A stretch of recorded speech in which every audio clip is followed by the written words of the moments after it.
Je vais vous parler de l'ouvrage de Lisa Morpurgo, qui est paru en italien, Introduzione all'astrologia, et en français un peu plus tard, et en sous-titre est Decifrazione dello Zodiaco. Je montrais Lisa Morpurgo en 71, j'avais à l'époque 23 ans, à Halle, en Allemagne, lors d'un congrès international organisé par l'ISAR, avec Ebertin, etc. Il y avait d'ailleurs une délégation française impressionnante. Enfin, il y avait en tout cas Paul Colombet, Louis Lecor et quelques autres, je crois. Donc ce ouvrage est paru en Milan en 72. Et alors, donc, finalement, nous avions retrouvé une complicité, Lisa Morpurgo et moi,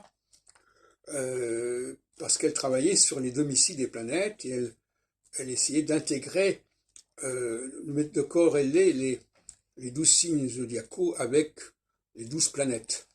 Les 12 planètes, enfin, supposées. Et donc, voilà, d'ailleurs, voilà son chat, un bon, on voit bien qu'elle parle de XY pour les transplutoniennes.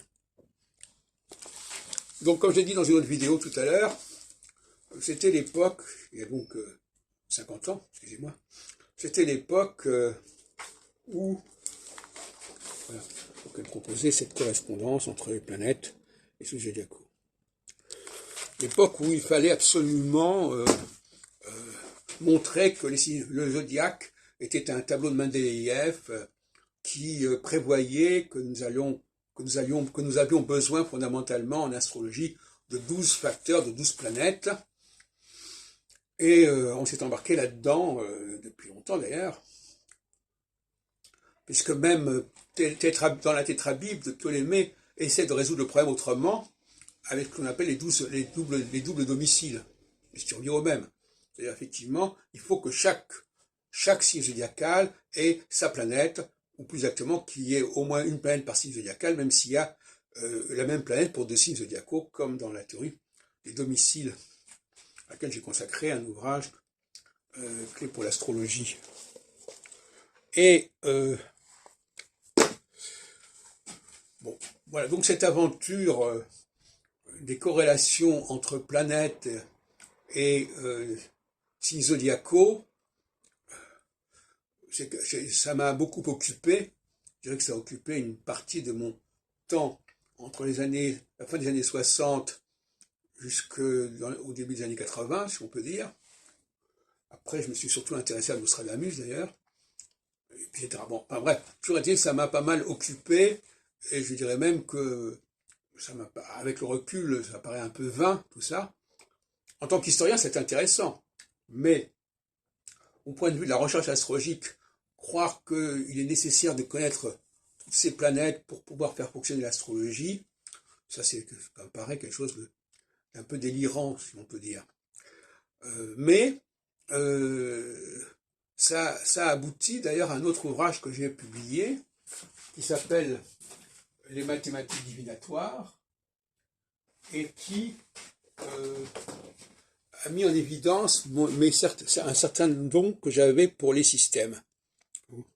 C'est paru en 83 avec une préface de Jean-Charles Pichon. Donc, je me suis réveillé, alors que j'avais été assez médiocre en mathématiques pendant ma scolarité, je me suis révélé assez doué pour l'étude des systèmes, pour trouver la clé des systèmes. C'est-à-dire et retrouver la clé des systèmes, ça veut dire pas forcément tels qu'ils sont, mais des systèmes même qui ont pu être déformés, qui ont pu être détériorés, qui ont pu être corrompus, et dont on retrouve la cohérence. Donc je vous invite à lire cet ouvrage, Les mathématiques divinatoires. C'est très Daniel. Et d'ailleurs, j'ai appliqué mes dons systémiques, si on peut dire, à la linguistique, puisque j'ai consacré dans les années 80 plusieurs mémoires à l'étude des systèmes de la langue française, notamment, en montrant ses cohérences, ses incohérences, et comment on pouvait remonter à un état antérieur de pureté de la langue, etc., etc. Donc, je ne suis pas mécontent d'avoir développé chez moi cette capacité à penser les systèmes que j'applique d'ailleurs au niveau théologique également aujourd'hui.